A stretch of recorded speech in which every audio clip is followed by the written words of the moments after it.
Hey guys, what's up? Welcome back to another episode of What They Don't Tell You. I'm your host Jacob, along with your other host Aiden, and we're here bringing you an in-person episode of What They Don't Tell You.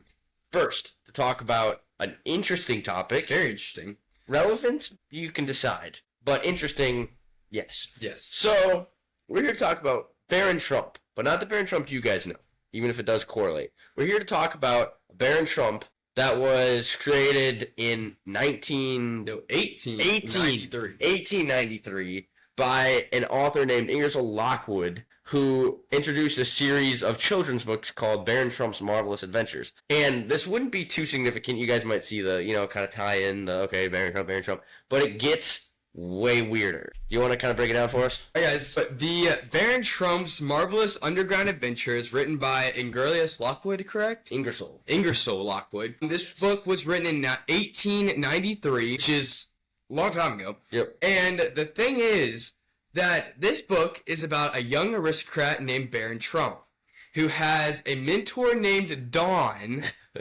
and lives in Castle Trump. And he goes on adventures guided by his mentor named Don, of course. And he has interesting adventures, including ones in Russia, where he has to complete a mission. Does that conspiracize Putin's conspiracies make true? I don't know, but a little interesting. But we have a little bit of our own little deep dive that I'll let Aiden get into a little more. Yeah, so the easiest thing to deep dive into is conspiracy theories. And we've done some research on this, because honestly, again, it's the easiest thing. Like, I'll try to do a deep dive on something important. It takes me like 6 years. This was easy. Mm-hmm. So some people conspiracize. Again, it's a conspiracy. Obviously, there's no root in truth at all, really. And it's really far out there. So take this with a grain of salt, guys. This is mostly for fun. But Nikola Tesla, and I know that name sounds weird coming up in a conversation like this, but some people theorize that Nikola Tesla time traveled to the future because he was the closest to ever achieve time travel, at least according to what sources and whatnot that we have on him. And he found out these things about the presidents and came back and wrote these books under a pseudonym. Basically. Yeah, exactly. Pen name, which is Lockwood, right? Yeah. But the thing is that, again, what's his name? I keep forgetting. Ingersoll Lockwood. Ingersoll. Okay, I keep saying Ingersoll or something. Basically. Yeah. But Lockwood, right? He wrote another book called The Last President. Yeah. Which is basically about a story where a new president gets elected and the elites and high-ups of the world, and especially in New York, start just going crazy, right? I mean, if correct me if I'm wrong there, if I missed anything. That's about right. But that's the breakdown I got from it. Like to read it myself. A little weird, Oh, for sure. And I think we should both read both these books and kind of bring up. I'm assuming there's still copies. I don't know. Yeah, I know. I've seen them on Amazon. Oh, you have? Okay, yeah. Well, we should do it then. And we'll come back with another episode, just like if there's any other correlations we find, Yeah. But the thing is, that, like he was saying, we were thinking that Nikola Tesla, like, there's conspiracies that he might have time traveled and wrote these books with a pen name. And part of the reason we do think this, guys, is because there's a tie-in between Tesla and Trump's, too. Because here's the weird thing. The first person to see the Tesla files after he died of a coronary thrombosis, I believe, in a hotel in New York. What?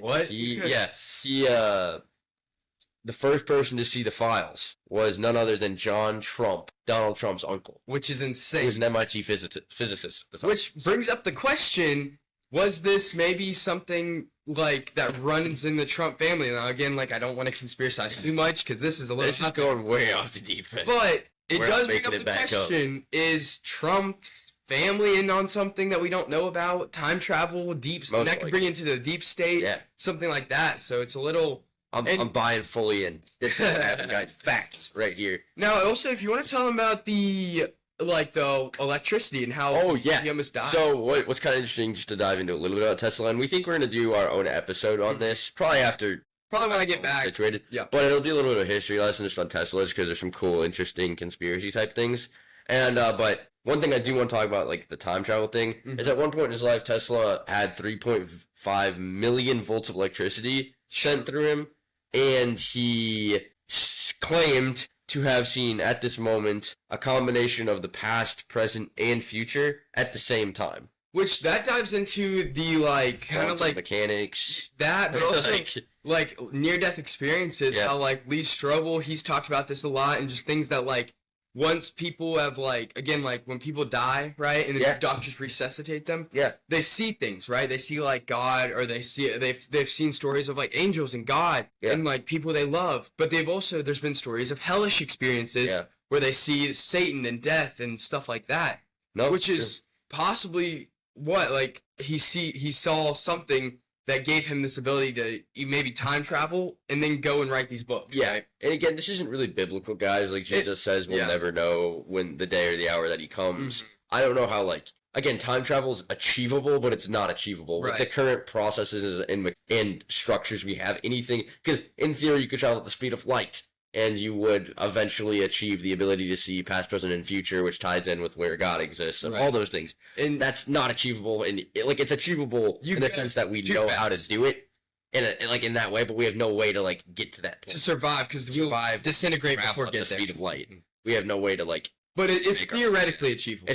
In theory, it's achievable. But I wanted to say something real quick. So Sean Ryan, you know who that is? The Sean Ryan Show. He had Angela Ford, I believe is her name. Okay. And she was a remote viewer, which I believe that that's satanic and stuff. But, and I'll throw the video up. This is creepy. I'll throw it up right now. Okay. So you guys saw the video there.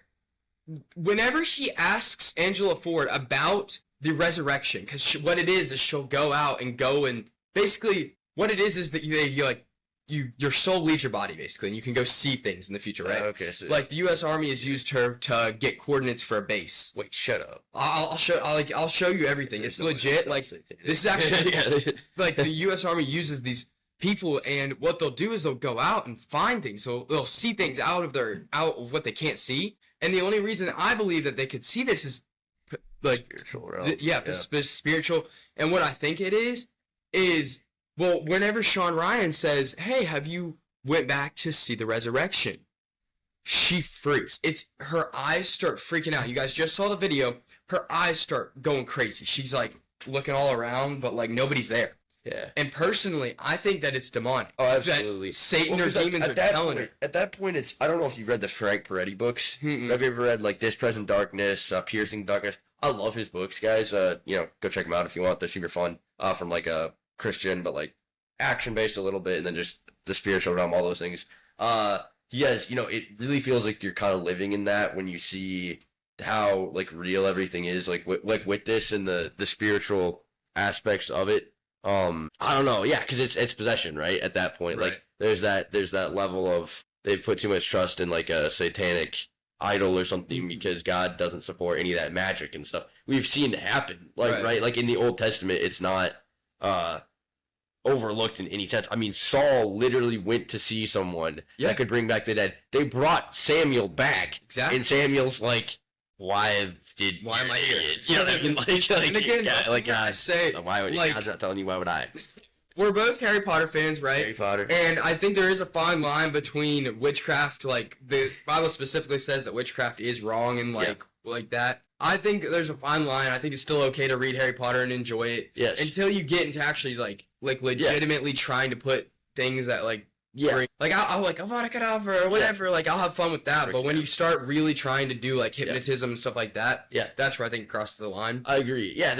And I think this is all just wrapping around back to say, I don't know that this time travel thing's really or any of these things, like it would either be a spiritual thing where it's demonic or something, or because I get the instances where God does these things, but usually it's in a different scenario or sense. And there's no like as of right now, I don't see any real spiritual or reason that God would do this to bring glory to Him. Right? There's no specific reason that would. And I think that's the main motivation. It's like, okay, if you're a human motivation, like I want to see the future, I don't think God's gonna support that. If it's like you're praying and God allows you to see something like that, like that's different. You know what I mean? I think that's where the lines kind of cross. So that's where I don't know that this is really biblical or even achievable, or anything like that. But it's a fun conspiracy to think about. I guess the last thing I would note is that in the Bible, there's a lot of confusing elements, and this is where we're going to do a deeper dive into this. But Paul even talked about someone being caught up to third heaven or something like that. I can't remember if it's third ninth. Your initial reaction is, of course, like, what the... You know what I mean? Like, is that like a dimension or something? Like what? How do you get caught up to third heaven? Why does he know what third heaven is? Like, that doesn't even make sense. Is the first two... current heaven and then the new heaven?